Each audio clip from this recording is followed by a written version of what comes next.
Okay, ladies and gents, happy Thursday. I've put together this video for you to watch during class today, and I hope it's informative, and I hope it kind of keeps us up to speed in my absence. That way, you're not going to be missing a whole day of class, and it can be productive. You can work in the library until 2:15 and get this done. We're going to pick up where we left off yesterday on the introduction to the War of 1812, and if you could kind of follow along with me here, we had said in class yesterday that the two key issues that the United States was facing were the shipping rights. Britain and France were violating their shipping rights, and British support existed in the Ohio River Valley, where Native Americans were being encouraged and egged on to attack American settlers. So this is going to kind of come to a head in the summer of 1812. And I have a brief author video on this to kind of use as our starting point today on the War of 1812.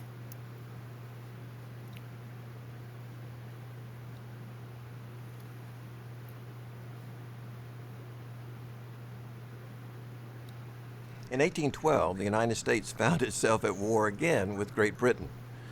Historians still debate the causes of that war, but most agree that what were called neutral rights were at the center of the controversy. The British Navy, as it fought against the French during the early 19th century, began the practice of what was called impressment. That is, they would stop American ships sailing across the Atlantic Ocean. They would board the American ship, and then they would take American sailors back to their ships, claiming that they were in fact British citizens or British sailors who had deserted the British Navy. That practice of stopping American ships on the high seas and kidnapping American sailors caused a great deal of controversy in the United States, and many Americans felt that war was necessary in order to keep the British from violating American rights on the high seas. A second factor related to the outbreak of the war was America's desire to conquer Canada, a British colony on its northern border. So taken together, those two factors, concerns about the British violating American rights and the desire of some Americans called war hawks to acquire the colony of Canada, led to the outbreak of the War of 1812. All right, so there's some important information from our author on the causes. Let's proceed through and take a look at the next slide, which is going to be the causes of the war. Major ideas here. Again, we're talking big picture. You're not going to see a lot on your Regents exam on the War of 1812, but I think it's important to spend some time on what is an important point for the United States to kind of establish itself and reestablish itself as an independent nation, because in 1812, the United States was weak and it was ripe, and Britain felt that the United States was ripe for maybe recapturing its empire in North America almost 30 years after the Revolutionary War ended.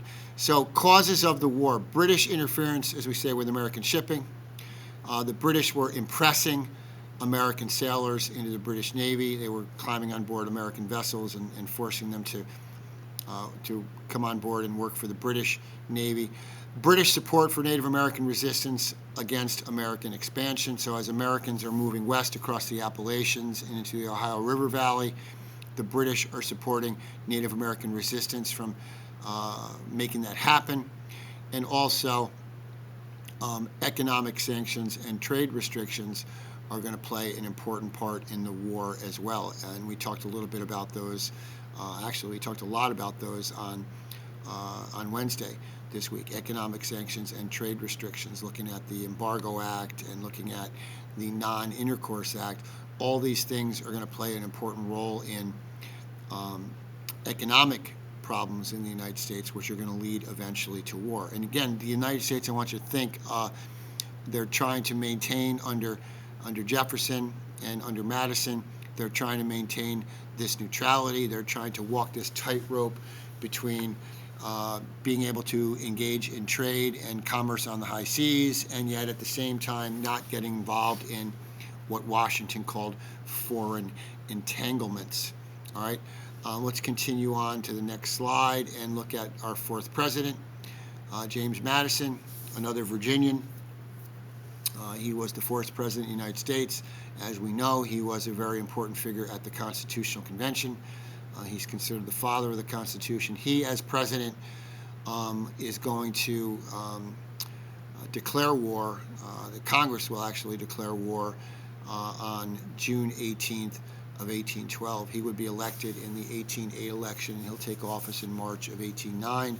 So 3 years in, the United States will enter into a war with England, and Madison's leadership is going to prove to be crucial during the War of 1812. Again, the War of 1812 will last from 1812 to late 1814, and the treaty will actually be signed in 1814, but there'll be a skirmish, a battle afterwards that we talked a little bit about in class, and we'll get to before the end of the period today.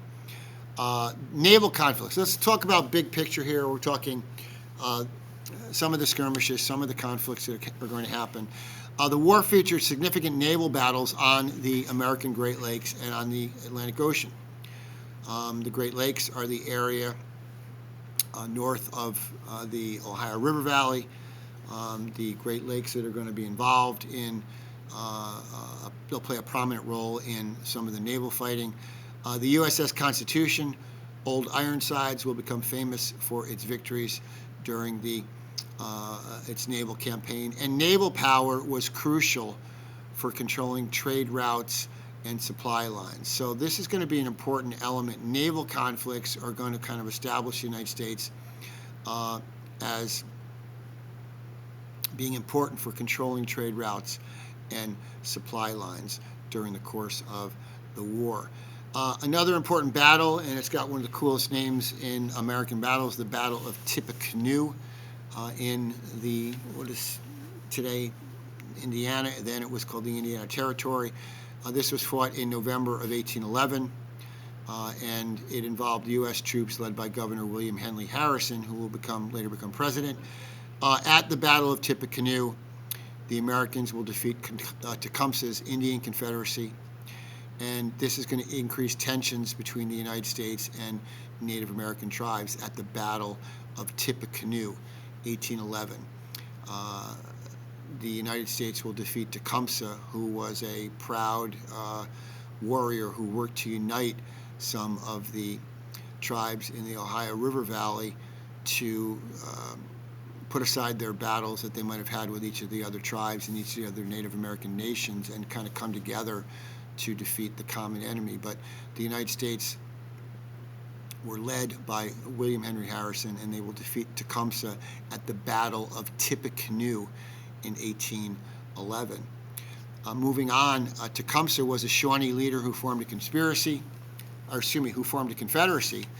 various tribes, again, putting aside their differences. And Native American tribes had differences as well. Native Americans were not monolithic. They were often at war. As a matter of fact, Native Americans were most happy oftentimes when they were engaged in war and combat with their enemy tribes. But Tecumseh is significant because he kind of organized a resistance effort among enemy tribes to come together to fight against the United States. He aimed to protect Native American lands from American settlers, and he allied with the British. Tecumseh's Indian Confederacy will ally with the British during the War of 1812. So Britain is kind of cagey here during the War of 1812. They are allying with the Native Americans openly with the hope of defeating the Americans during the War of 1812.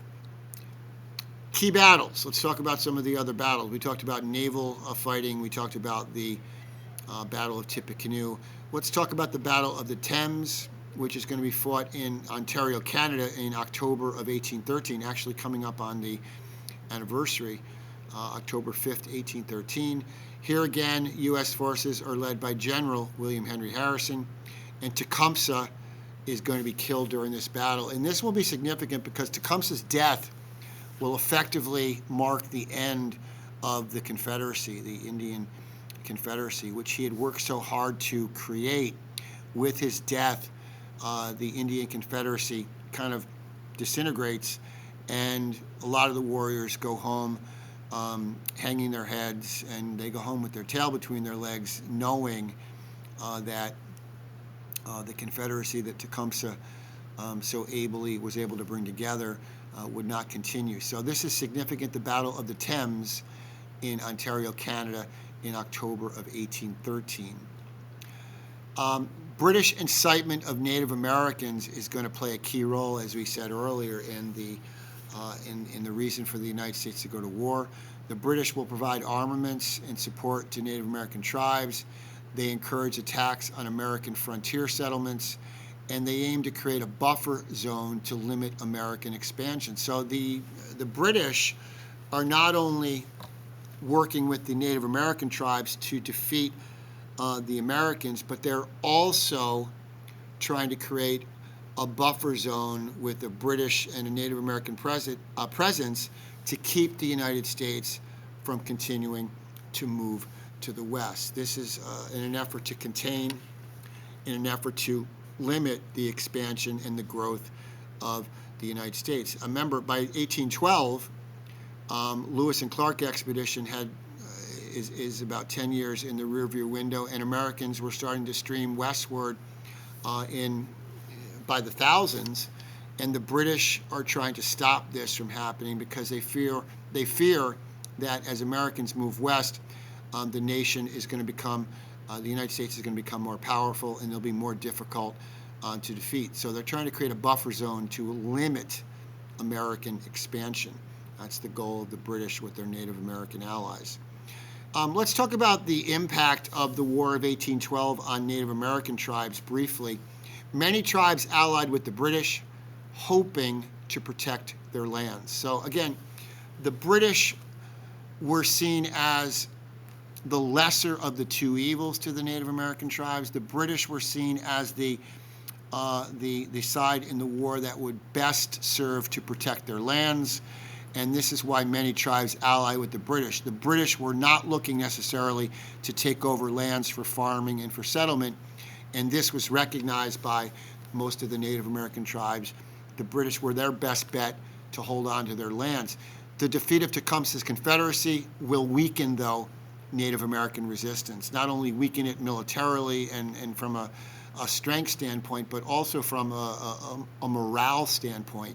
Tecumseh's death is going to weaken Native American resistance. They lost their leader, they lost their inspirational organizer, and oftentimes, as is the case, when a leader is taken out in warfare, oftentimes the rest of the army, the rest of the body of the snake, so to speak, is going to lose the will to fight, and that's what happened with Tecumseh's death. Native Americans are going to be weakened because of his death.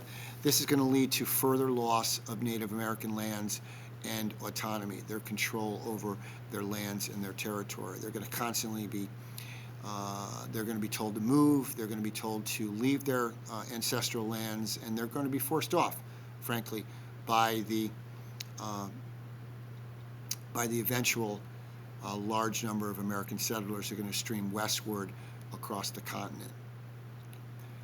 Burning of Washington will occur in 1814 during the course of the war, and this is probably the scariest moment for the United States during the War of 1812. Again, I have mentioned this in class, the War of 1812, as a continuation of the American Revolution, and I think, if anything, really underscores just how dire the situation was and how much worse it could have turned out. I don't think you have to look at anything more than this slide. British forces actually captured and burned Washington, D.C. in August of 1814. The White House and the U.S. Capitol were actually set on fire. Dolly Madison, James Madison's wife, was seen taking items out of the White House to protect them in the event of the impending attack that would come. The White House will be burned. It will not burn to the ground. It will not be destroyed, but there are tours you can take of the White House today that will show you what parts of the building were damaged in the fire that summer in 1814. This, by the way, as you might imagine, the burning of Washington and causing both citizens and soldiers to flee, this would be a significant blow to American morale during the course of the 3-year war. Burning of Washington really put the United States on the precipice of possibly becoming a republic that would not have survived beyond 1814.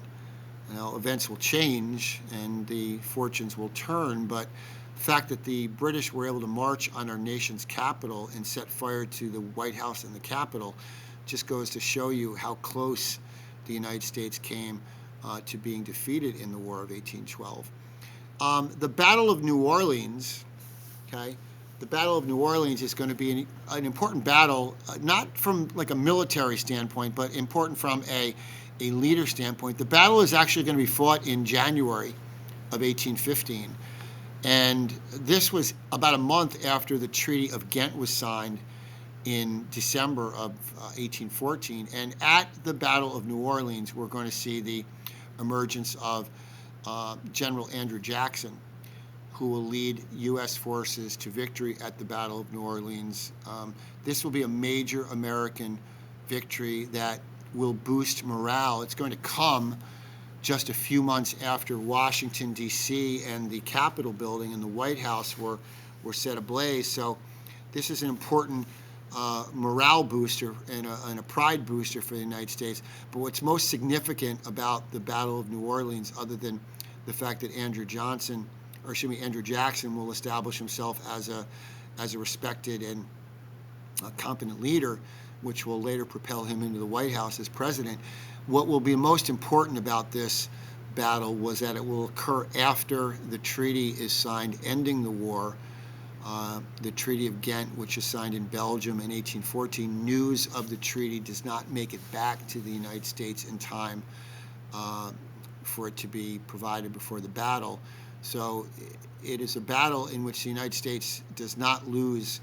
I don't think they lost a single soldier to a fatality. There were a couple minor injuries, but it was a wipeout on the part of the Americans and their allies, and it really established Andrew Jackson as a player, a force to be reckoned with, both in the military, and eventually that will kind of catapult him into the White House later in his career. We'll talk about him in the coming weeks. Battle of New Orleans fought after after the Treaty of Ghent, which was signed in 1814. You got to remember that it took 6 to 8 weeks, probably closer to 8 to 10 weeks, to cross the Atlantic to get news of the treaty. We don't have telegraph yet. We don't have, of course, telephone. There's no mass communication. So it basically took a letter crossing the Atlantic to let the American commanders know that the treaty had been signed. But Jackson probably would have fought the battle anyway. Jackson was a warrior. Jackson was a scrapper,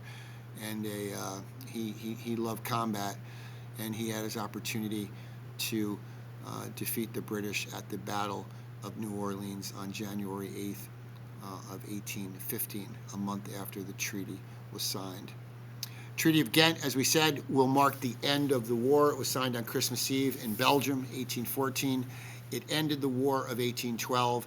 And effectively, the War of 1812 was not a huge military victory for the United States. The significance, though, with the War of 1812, it restored pre-war boundaries, to really not address the maritime issues, the issues that the United States was having at sea, but it did restore pre-war boundaries. And what's most significant, and what I hope you can glean as most important here on the War of 1812, is that it firmly established the United States as a power, as a secure and independent nation. The fact that the British were not able to defeat the United States in the War of 1812 just a short, almost 30 years after the Revolution ended, it really established the United States as a country that was here to stay, that a country that was going to not only survive but eventually thrive. It gave the United States much-needed confidence. It gave the United States a much-needed boost in national pride and in national accomplishment. So the significance of the War of 1812 for the United States is not so much a military significance as it restored the pre-war boundaries, and it addressed the issue of British forts and British soldiers in the Northwest Territory, west of the Appalachian Mountains. And it basically gave the world, and it put the world on notice that the United States was not going to be a pushover in the future. And it will mark the beginning of what we're going to talk about next, the era of good feelings. After the War of 1812, and the country is at peace, and the area west of the Appalachians has been cleared of British and Native American opposition, we're going to see the United States emerge into a period, again, that's been categorized as the era of good feelings. Consequences of the war: increased American nationalism and patriotism. It weakened Native American resistance in the Northwest Territory. When we talk about the Northwest Territory, we're talking specifically about the area west of the Appalachians and south of the Great Lakes. Now, if we were to talk about the Northwest Territory today, with our country expanded, the Northwest Territory today would be, the Pacific Northwest, Oregon, Washington, the Pacific Northwest. But today, in 1815, when the War of 1812 ends, it weakened Native American resistance in the Northwest Territory, the areas south of the Great Lakes in the Ohio River Valley, and it also is going to stimulate American manufacturing and economic independence. And we'll talk more about that as we move forward into chapters 8 and 9. It's going to stimulate American manufacturing and economic independence. The legacy of the War of 1812. How about this?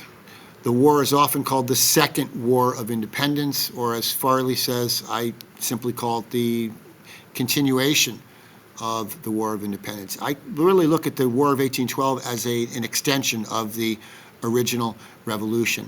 It strengthened U.S. sovereignty and its international standing. America's reputation in the world became firmly established after the War of 1812 ends, and it inspired national symbols like the Star-Spangled Banner, which was basically a poem written on a napkin by Francis Scott Key as he was in Baltimore Harbor watching the events during one of the battles. The national anthem, which was written as a poem, later would become a song that is played at all of our sporting events and is played at all of our events honoring our nation. This is the legacy of the War of 1812. It's called the Second War of Independence. It strengthened U.S. sovereignty and our international standing, and it inspired national symbols like the Star-Spangled Banner. Some discussion questions just to be thinking about as we wind up today. Why did the U.S. declare war on Great Britain in 1812? Got to know that, okay? I'm not going to tell you now. We've talked about this for 4 days this week, so you should have a good feel as why did the U.S. declare war on Great Britain in 1812? How did the War of 1812 impact Native American tribes? I will say that they were a big loser with the War of 1812. It severely impacted negatively Native Americans. And the third bullet point here, what were the long-term consequences of the War of 1812 for the U.S.? What does the War of 1812 mean militarily, if anything? And what does the War of 1812 mean for the United States moving forward from 1815 on? What does it mean for America's confidence? What does it mean for America's place in the world? What does it mean for America moving forward after defeating England for the second time in a span of 30 years? That's not to be taken lightly. The fact that the United States defeated Britain twice in a 30-year period firmly establishes the United States in the world as a blossoming and a burgeoning power. They're not an economic power yet. They will not become an economic powerhouse for a while, but the seeds are being sown here after the War of 1812 for the United States to move in that direction, both as an agricultural power and as a industrial and manufacturing power. So that's our lesson for today. We'll resume next class with the final packet, and we'll talk more about the Jefferson and the Madison presidencies in the period 1801 to 1815.